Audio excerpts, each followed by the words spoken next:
전국적으로 바닥을 다지고 상승으로 전환된 상황입니다. 앞으로는 더 큰 폭으로 상승될 가능성이 매우 높을 거다. 자본시장이 굉장히 뜨거워지고 있다. 자산시장으로 넘어오고 있는 추세다. 아파트 하락된 매매 바닥은 이미 끝났다.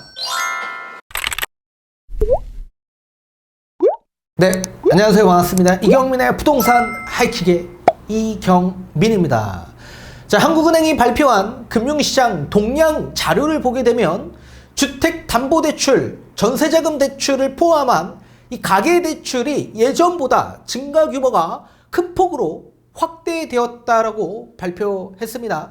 자, 주택담보대출, 전세자금 대출에 대한 규모가 확대되었다라는 얘기는 그만큼 대출을 받아 내 집 마련을 하거나 또는 임차 시장 중에서도 월세가 아닌 전세로 전환하는 수요층들이 더 큰 폭으로 증가되고 있다라는 얘기입니다. 자, 그만큼 수요가 증가되면 집값에 전부 다 반영될 수밖에 없겠죠. 실제로 주택 대출, 전세 대출이 증가함에 따라 지금 뒤에 가서 보실 한국부동산원 통계 매매, 전세, 실거래가 지수를 보게 되면 이미 전국적으로 바닥을 다지고 상승으로 전환된 상황입니다. 자, 따라서 이제 앞으로는 더 큰 폭으로 상승될 가능성이 매우 높을 거다라고 보여집니다. 자, 왜 그런지 하나하나 자료를 보면서 살펴보는 시간을 가져보도록 하겠습니다. 자, 우선적으로 금융시장 동향 자료를 한번 보도록 하겠습니다. 자, 국고채 금리는 주요국 통화정책 긴축기조 강화 움직임에 주로 영향을 받아 큰 폭으로 상승한 상황입니다. 자, 코스피는 미국 부채한도 협상 타결과 함께 전기전자 업종, 투자유인 부각 등으로 큰 폭으로 상승해서 연중 최고치인 6월 9일 2641선을 기록했습니다. 자, 주요국 통화긴축 경계감과 함께 중국 경기 둔화 우려 등으로 지금 현재 약간 반락한 상황입니다. 그래도 아직까지도 2600선을 지지하고 있는 상황입니다. 자, 작년 하반기 기준의 2200선에서 지금 현재 2600선으로 상승 랠리한 상황이고 이제 앞으로는 더 큰 폭으로 상승될 가능성이 매우 높다. 자, 우리나라뿐만 아니라 지금 세계 각국이 지금 증시가 회복되고 있고 상승 랠리하고 있는 상황입니다. 자, 6월 중에 은행 가계대출 증가 규모가 확대되었습니다. 2023년 5월 달에 4조 2천억에서 6월 달에 5조 9천억으로 증가 규모가 큰 폭으로 확대되었습니다. 자, 기업 대출은 반대로 7조 8천억에서 5조 5천억 정도로 증가 규모가 축소한 상황입니다. 자, 6월 중에 은행으로 들어온 수신 큰 폭으로 증가했습니다. 2013년 5월 달에 8조 2천억이었는데 6월 달에 38조 4천억으로 정말 엄청난 큰 폭으로 증가한 상황입니다. 이렇게 큰 폭으로 증가한 건 국고채 금리가 상승했기 때문에 예적금 금리가 잠시 반짝 상승해서 은행에 들어온 수신이 많다라고 보시면 좋을 것 같습니다. 자, 자산운용사 수신도 마찬가지입니다. 마이너스 1조 2천억에서 플러스 3조 3천억 정도로 증가로 전환된 상황입니다. 자, 자산운용사로 들어온 돈들이 많아졌다. 그만큼 펀드와 주식으로 운영하는 돈들이 많이 들어왔다는 얘기죠. 그만큼 지금 코스피 지수도 상승 탄력을 받아서 지금 최고치를 경신하고 있다라는 얘기입니다. 자본시장이 굉장히 뜨거워지고 있다. 자, 그 자본시장, 자산시장으로 넘어오고 있는 추세다라고 보시면 좋을 것 같습니다. 자, 6월 중에 은행 가계대출, 정책 모기지론까지 포함한 가계대출입니다. 주택담보대출을 중심으로 증가 규모가 확대되고 있는 상황입니다. 2023년 5월 달에 4조 2천억이었는데 6월 달에 5조 9천억 굉장히 큰 폭으로 증가되었고 작년 2022년 6월 달에는 2천억 정도밖에 되지 않았습니다. 따라서 전년 동월 대비 약 5조 7천억 정도가 증가된 수치이다. 굉장히 큰 폭으로 증가되었죠. 그만큼 가계대출이 작년 대비해서 큰 폭으로 증가되었기 때문에 작년 대비해서 집값은 큰 폭으로 상승 하고 있다라고 보시면 좋을 것 같습니다. 자, 주택담보대출은 주택 구입 관련 자금 수요 확대와 함께 입주 물량 증가, 전세자금 대출 증가, 전환 등으로 큰 폭으로 증가하고 있습니다.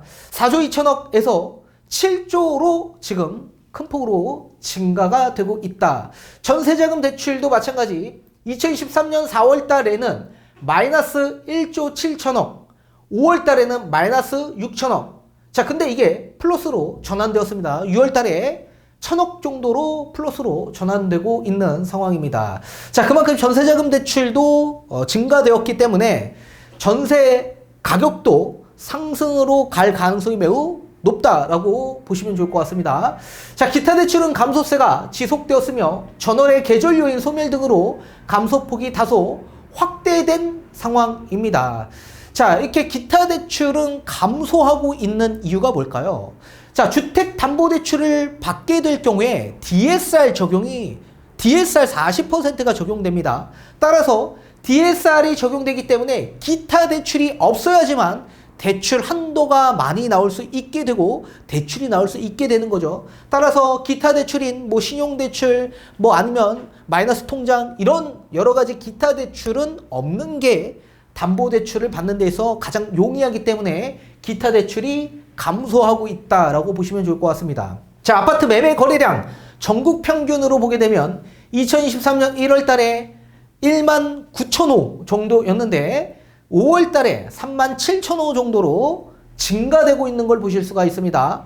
자, 수도권 매매 거래량도 마찬가지입니다. 2013년 1월 달에 약 7천 호에서 5월 달에 1만 6천 호 정도로 증가되고 있다. 자, 이렇게 전국적으로 아파트 매매 거래량이 증가되면 주택가격, 아파트 가격은 어떻게 될까요? 자, 이따 뒤에 가서 한번 보여드릴 텐데 전부 다 상승 전환되었습니다.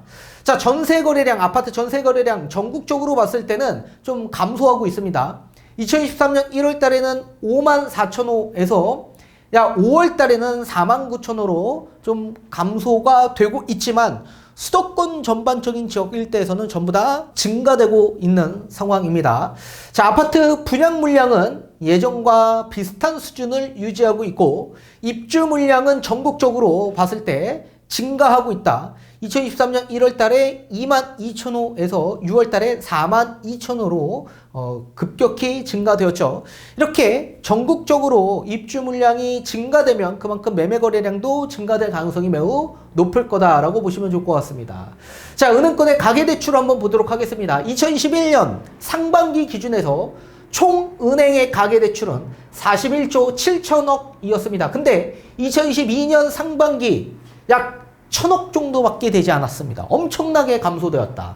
자, 그런데 2023년 으로 넘어가면서 상반기에 약 4조 2천억, 전년보다 큰 폭으로 증가된 걸 보실 수가 있습니다. 그렇게 작년 기준에서 봤을 때 큰 폭으로 증가되었다라는 얘기는 그만큼 대출을 받아서 내 집 마련하시는 분들이 늘어나고 있다라는 걸 보실 수가 있게 되는 겁니다.